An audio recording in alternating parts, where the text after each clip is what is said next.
Is that supposed to be real? The question, laced with disbelief and a smirk, cut through the air like a knife. The young clerk didn't whisper it. He didn't even bother to lean in. He gestured openly toward the medals pinned just inside the jacket of the older man standing before him. I mean, you can't seriously think that counts for a discount, right? Frank Colby didn't answer immediately. He shifted his weight slightly, the thick rubber tip of his cane steadying him on the polished tile floor. The jacket he wore was clean but old, its seams softened by years of use. Inside, mostly hidden unless he moved just so, was a neat bar of miniature medals. Not flashy, not loud, but unmistakable to anyone who had ever worn the uniform. The Silver Star, the Bronze Star with Valor, a Purple Heart.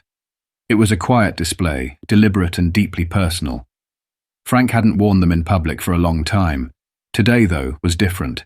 It was the anniversary of a deployment that still haunted his sleep. The kind of day that creeps in with a certain weight, heavy in the chest. He didn't want pity, just a cup of good coffee and maybe a moment of peace. He'd heard this new place downtown had great brews, and they proudly offered a veteran's discount. That's why he'd come. He had walked through the doors of Provisions & Co. just minutes earlier, the store's sleek interior greeting him with gleaming chrome shelves and ambient jazz music. It smelled of roasted beans, expensive candles, and polished wood. Everyone moved quickly, stylish, young, plugged into earbuds, tapping on phones. Frank knew he didn't quite fit in. He didn't care. He waited patiently in line, then stepped up to the counter and ordered a black coffee. No cream, no sugar. He always drank it that way. The clerk barely looked up, tapping at the touchscreen register, until Frank gently opened his jacket just enough to reveal the ribbon bar. I believe you offer a veteran's discount, Frank said, his tone calm and respectful as he presented his worn VA ID card. It was a simple request, routine even. But the clerk's reaction was anything but. The young man, Kevin, his name tag read, raised his eyebrows and let out a small huff, almost a laugh. He didn't even glance at the ID. His eyes had locked onto the medals, and instead of recognition or respect, his lips curled into an amused grin. A veteran's discount, huh? He said slowly, each word thick with sarcasm. And those are supposed to prove that. He tilted his head mockingly. Looks like gumball machine specials to me. Frank blinked. He wasn't sure he'd heard right. He had encountered ignorance before, but rarely so bold, so brazen. The edges of his vision pulsed faintly, and his grip on the cane tightened. Still, his voice was level. Those are service medals, young man, not for decoration. Kevin leaned forward slightly, gesturing at the ribbons again.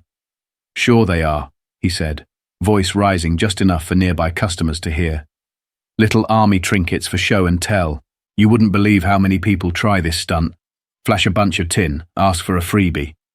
Another employee, a younger guy stacking oat milk a few feet away, let out a quiet chuckle. Frank swallowed hard.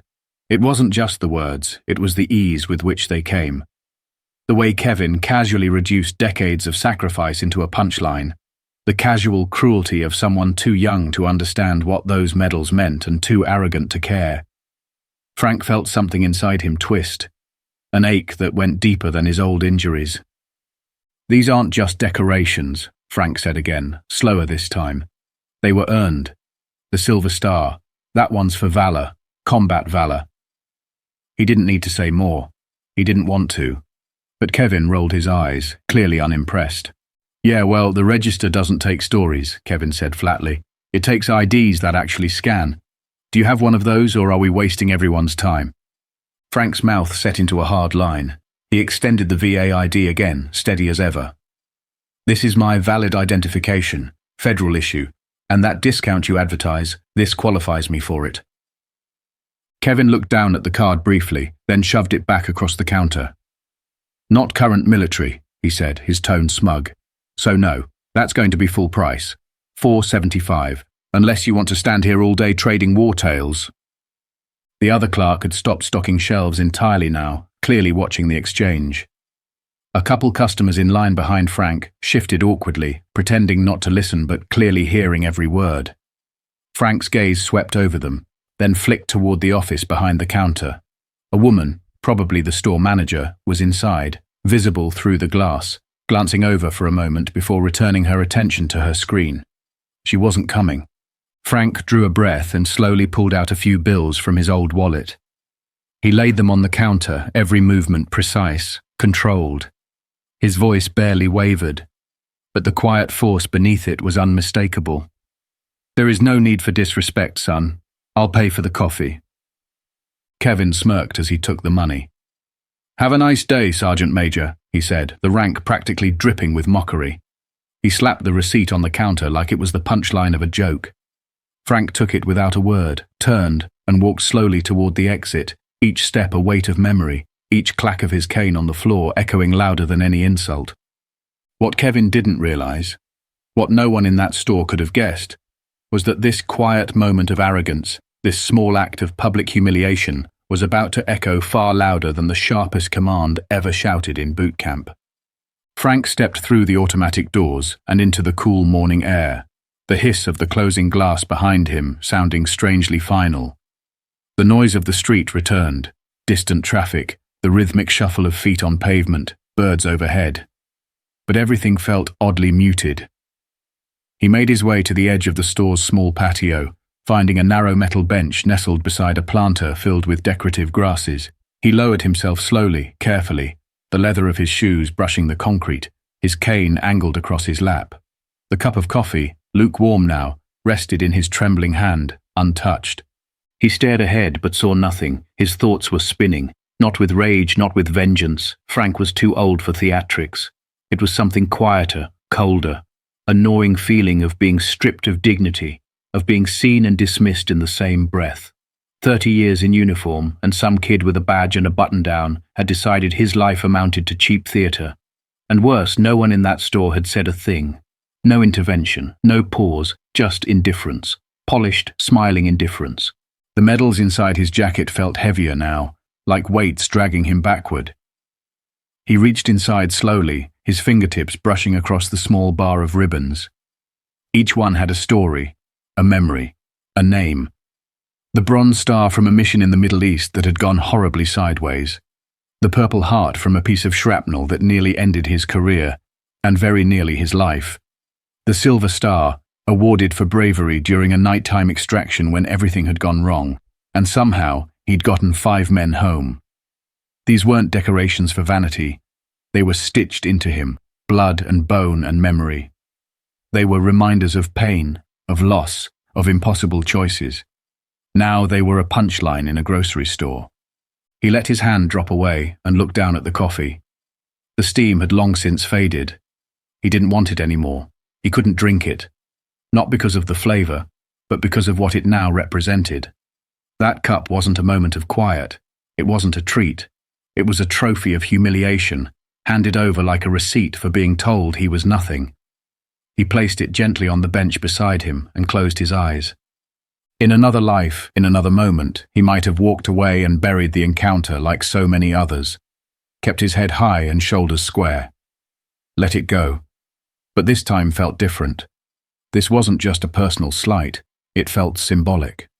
It felt like the kind of moment that explained why so many veterans withdrew from society, why so many sat alone in clinics, or stood in long lines at government offices just to prove their worth again and again. A few feet away, the storefront gleamed, clean windows, gold-lettered signs, modern perfection. The kind of place that marketed community values while allowing disrespect to happen right at the register. He looked at the people coming and going. Young professionals, a couple pushing a stroller, someone talking loudly on a phone. No one noticed him. Just an old man on a bench. Just another fixture. Frank exhaled slowly, deeply. Then he reached for his phone. The device was old, like most things he owned. No apps, no bells, no frills. Just numbers and names. He scrolled through the contacts until he found it. One entry buried beneath years of disuse. General Alistair Reed. He stared at the name for a moment, thumb hovering above the call button. Frank hadn't spoken to him in years. Their paths had split when Reed went up the ladder and Frank retired quietly, choosing solitude over ceremony. But he remembered the general's words the day he handed over that number. Anything. Any time. You call me if you ever need something. You earned that. It had sounded like a platitude back then, just something officers said to the old guard as they moved on. But Reed wasn't just anyone. He was the kind of leader who never forgot a name, never turned his back on a soldier, even if they hadn't worn the uniform in years. Frank hesitated only for a breath. Then he hit call. The line clicked twice before it picked up. "Reed," came the voice on the other end, gravelly, sharp, unmistakable, not just military trained, combat tested, the kind of voice that could command silence in a room without ever raising volume. "Sir," Frank said, sitting a little straighter without realizing. "It's Frank Colby, Sergeant Major Colby, from 3rd Infantry. I hope I'm not—" "Frank," the warmth in the general's voice came fast, cutting through the formality like a blade. "God, it's good to hear your voice. It's been what, 10, 15 years? How the hell are you?" Frank swallowed the knot in his throat. "I'm managing, sir, living quiet, but something happened this morning. Something I think you need to know." He kept the story brief. He didn't dramatize. He didn't add color. He recited the facts with soldierly precision. What the clerk said, how he was treated, how the medals had been mocked, how the store management had looked away. He didn't need sympathy. He just wanted someone to understand the weight of it. And Reed did.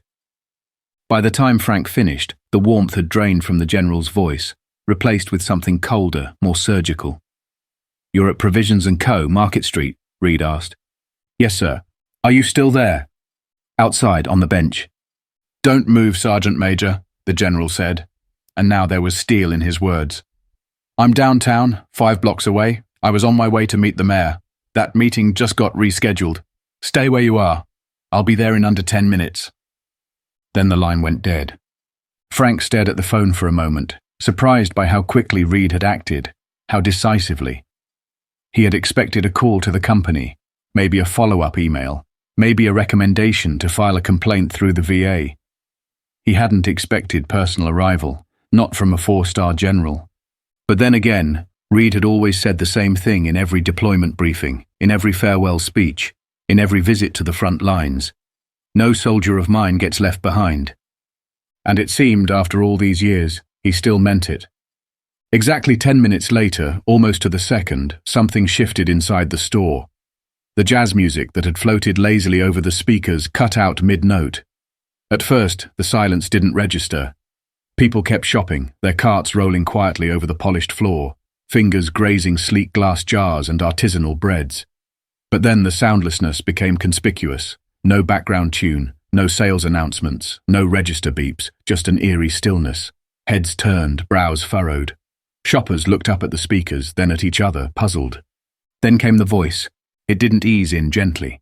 It arrived with crisp clarity and an unmistakable authority that didn't require introduction, but gave one anyway. "Attention, Provisions & Co. patrons and staff," it began. "This is General Alistair Reed, United States Army, retired." Every sound in the store stopped. A mother froze with a juice bottle in her hand. An elderly man paused with his cart near the produce section. Clerks holding scanners lowered them. One of the employees stacking canned goods actually dropped one, and the metallic clang echoed like a fire alarm in the sudden quiet. Kevin, the young clerk at the front, stiffened as though someone had thrown ice water down his back. He turned toward the ceiling, confusion blooming into dread as the voice continued. "It has come to my attention that a decorated combat veteran, Sergeant Major Frank Colby, United States Army, retired, was moments ago mocked, insulted, and humiliated inside this very establishment by a member of your staff. That individual, while representing your store, referred to this man's earned service medals, among them the Silver Star and Purple Heart, as costume jewelry. There was no shouting, no rage, just the steady, deliberate cadence of a man who knew the power of every word he spoke. Each syllable landed like a gavel.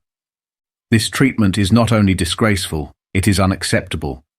The employee's actions are not a minor offense. They are a stain on the principles of respect and dignity.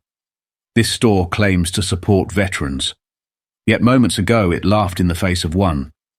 In the bakery section, a shopper whispered to another. Did he say General?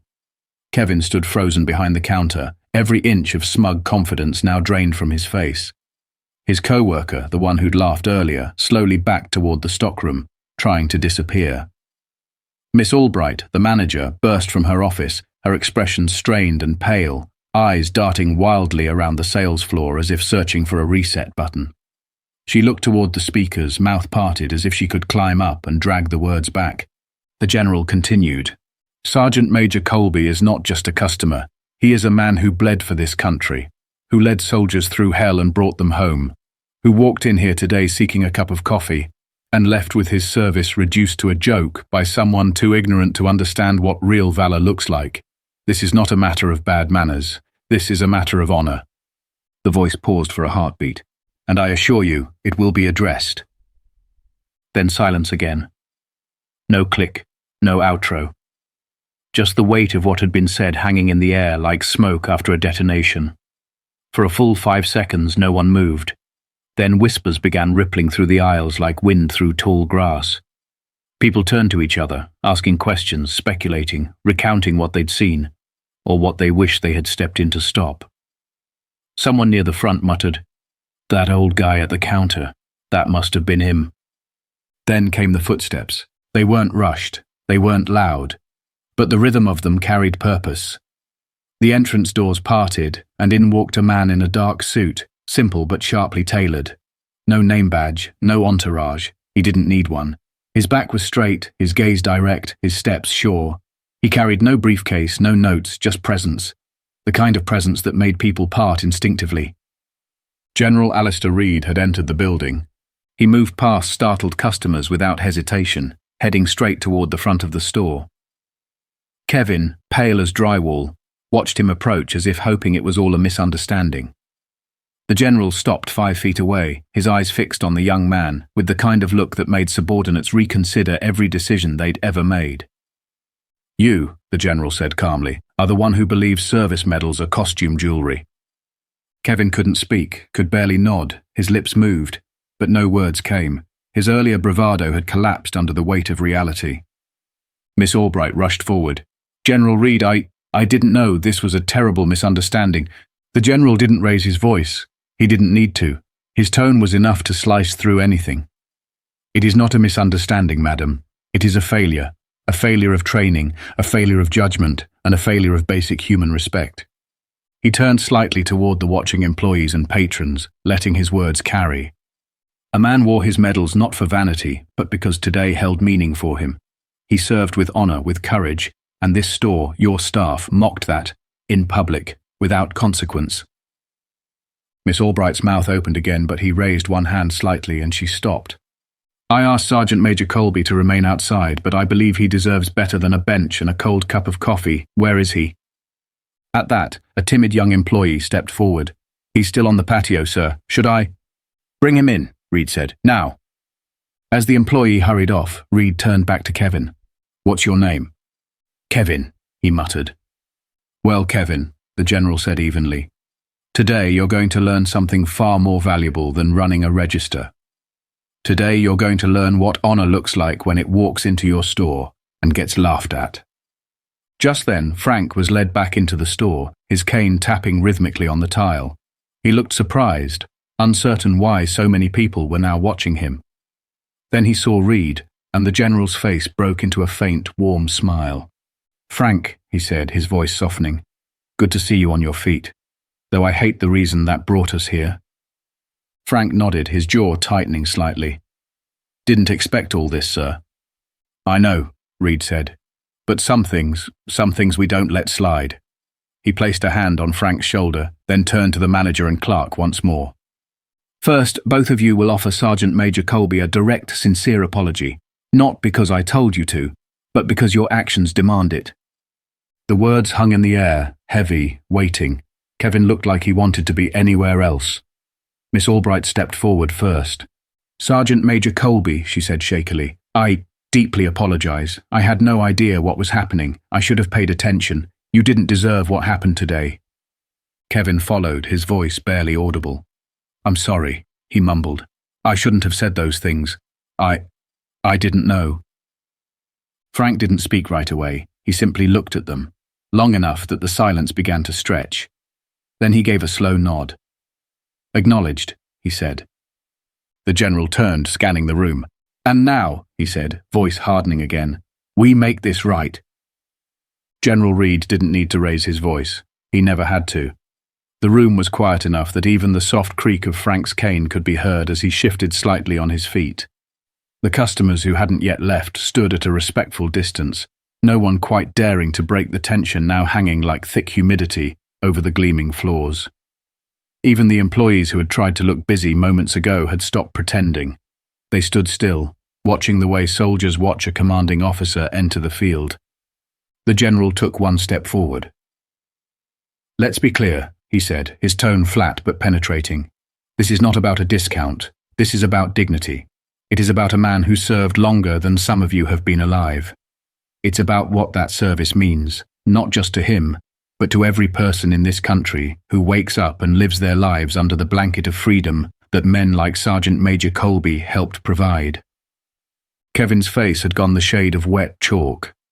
His eyes were fixed somewhere near the floor, but the general's voice gave him nowhere to hide. "You mocked his medals. You mocked his sacrifice. You didn't see a soldier, you saw an old man asking for a price cut, and you decided that was funny."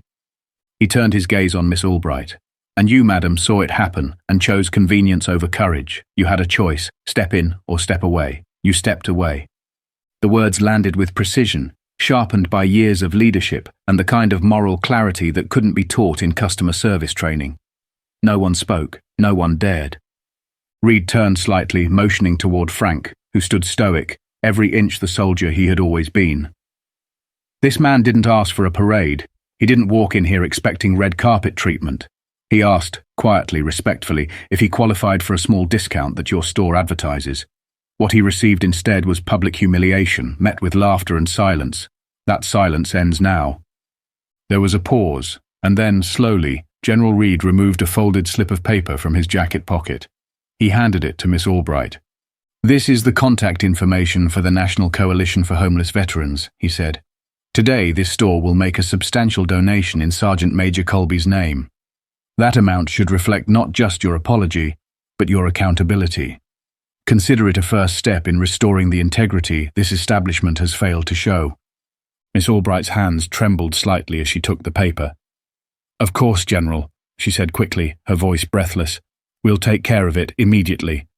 He nodded once.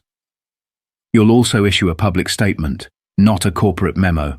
A real human statement of regret and responsibility. Your customers deserve to know that you acknowledge this mistake and that you will do better." She nodded again, faster this time. Kevin remained silent, visibly shrinking in his own skin. But General Reed wasn't finished. "Finally," he said, his tone turning to cold authority once more, "this store is closing, effective now." Gasps moved like a wave through the customers. Miss Albright blinked. "Sir?" she asked, her confusion only half masked by her attempt at composure. "You mean temporarily?" "I mean today," Reed said. "You will not conduct business while ignoring the fundamental respect owed to the men and women who have worn the uniform. Your staff will not ring up another item until they understand what those medals actually represent. This afternoon, every employee here will attend mandatory sensitivity and veteran awareness training. You will learn the difference between costume jewelry and the kind of bravery that earns the Silver Star. You will learn to see the soldier standing quietly before you, instead of assuming you have him figured out because of his age or his shoes, or the tremble in his hand." Miss Albright looked as if she might faint. "General, today is one of our busiest—" He cut her off with a wave. "Then consider it an expensive lesson in something this place clearly needs. Perspective. Lost revenue is an acceptable cost for restored honor." For a long beat, no one moved. Then Miss Albright gave a nod, slowly. "Yes, sir." "Good," he said. "My foundation will provide the trainers. They'll be here within the hour." Frank had remained silent through it all, watching with the expression of a man not unfamiliar with chaos, but unaccustomed to having someone else fight the battle for him. When Reed turned back to him, something passed between them, something unspoken but deeply understood. "You didn't have to come here yourself," Frank said quietly. "I absolutely did," Reed replied. "You're one of mine. That still means something." Frank nodded once, but the gratitude in his eyes said more than words ever could. The general turned to the crowd that had quietly gathered, their shopping baskets forgotten in their hands. "Ladies and gentlemen," he said, "thank you for your patience. I encourage you to finish your purchases and then kindly exit the store so staff can begin what I hope will be a long overdue reflection." A murmur of agreement rippled through the room. Some customers even clapped softly as they turned to go, their earlier hesitance replaced by a new respect for the older man now standing beside the general like a pillar, steady and proud. And slowly the store emptied, of shoppers, of noise, and most importantly, of ignorance that had once passed for policy. The store, once filled with the low hum of casual browsing and checkout chatter, stood still. Lights remained bright, aisles orderly, the air still perfumed with roasted coffee and eucalyptus soap. But now there was a different kind of weight inside those walls. As customers filed out, some quietly, others murmuring words of support to Frank as they passed, employees gathered awkwardly near the front, trading nervous glances and keeping their heads low. The usual bustle had been replaced by something rare in a place of business: reflection. For many, it was the first time they had ever seen someone hold an establishment publicly accountable, not with anger or shouting, but with clarity, conviction, and purpose. It was a kind of justice rarely delivered in real time. Behind the counter, Kevin stood like a man whose foundation had cracked beneath him. His uniform still clean, his posture rigid, but his confidence completely gone. The snide arrogance he'd worn like armor earlier that morning had dissolved. He couldn't meet anyone's eyes, least of all Frank's.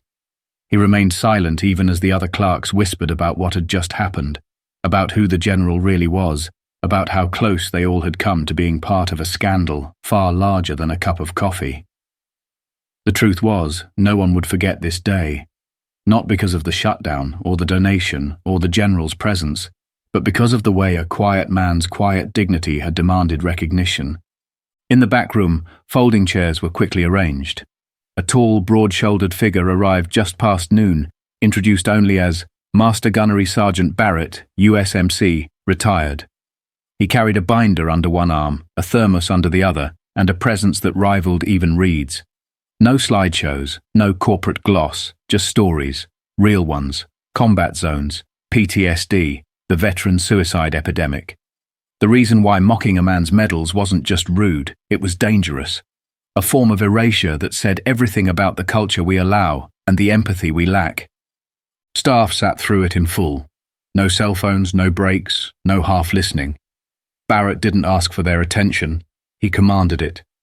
And by the time the first hour had passed, even the most disinterested teenager in the room was sitting forward in their seat, absorbing lessons no onboarding seminar had ever dared to include. Frank's story was used, anonymized but unmistakable, not just as a cautionary tale but as an emblem of a truth long neglected, that veterans don't walk around asking to be thanked, but they do deserve not to be mocked, especially not by those who benefit every day from their sacrifice. Outside, in the meantime, General Reed escorted Frank not back to the bench, but 2 blocks down to a small cafe with wide windows and comfortable chairs, not flashy, not modern, but warm. The kind of place where the staff greeted customers with real eye contact and the coffee arrived in ceramic mugs instead of cardboard. They sat near the window. Frank, still a bit shaken, hesitated before sipping, as if waiting for the bitterness to return. But this coffee? This one tasted clean. Maybe not because of the beans, but because of the company. They talked for a long time. Not about the incident, not at first.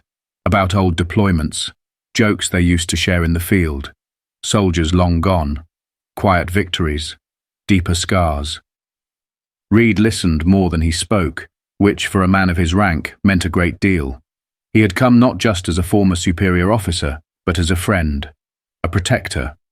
And Frank, though not one to bear himself easily, found the weight in his chest easing as he spoke, the events of the day beginning to settle like sediment in a calm lake.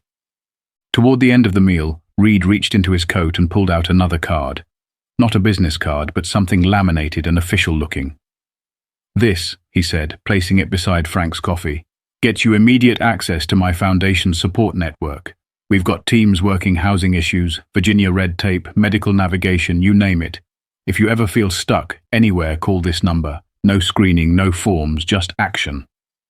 Frank stared at it for a moment, then picked it up slowly, as if unsure it was real. "You still carry these?" "Not often," Reed replied. "Only for people who actually earned them." Frank nodded once, eyes misting for the first time all day. "Thank you, sir." "Don't thank me," Reed said. "Just promise me you'll use it. No more sitting quietly through this kind of thing. Not on my watch." And he meant it. The next morning, the glass doors of Provisions & Co. slid open on time. But the store that greeted customers looked and felt different. There was a new sign mounted above the entrance, polished brass letters on deep navy blue. "We proudly offer 15% off for all veterans and active duty service members, every day. Thank you for your service." Below it was a small plaque bearing the name, "In honor of Sergeant Major Frank Colby, U.S. Army, Ret." Inside, something else had changed, less visible but more profound. Staff now looked customers in the eye. They listened. They asked questions instead of making assumptions. And Kevin, still employed, but different. He was quieter now, polite. He learned to research the meanings of military decorations. When a veteran came in, he stood a little straighter, spoke a little slower. It wasn't about fear, it was about respect, finally understood. Word spread, not just in town, but far beyond. Articles appeared. The video of the General's PA announcement, captured by a shopper and posted online, went viral. Comment sections flooded with support. Veterans from across the country began sharing their own stories of similar moments, of disrespect met with silence, and many of them said the same thing. This time, someone stood up. For Frank, it was never about revenge. It wasn't even about proving a point. It was about being seen, being heard, and reminding people that the value of a medal isn't in the metal, it's in the blood, sweat, and memory behind it. That dignity can't be bought or faked. It's earned, preserved, defended, and sometimes, when the moment calls for it, restored by the voice of a general and the courage of one quiet man with a cane and a chest full of stories.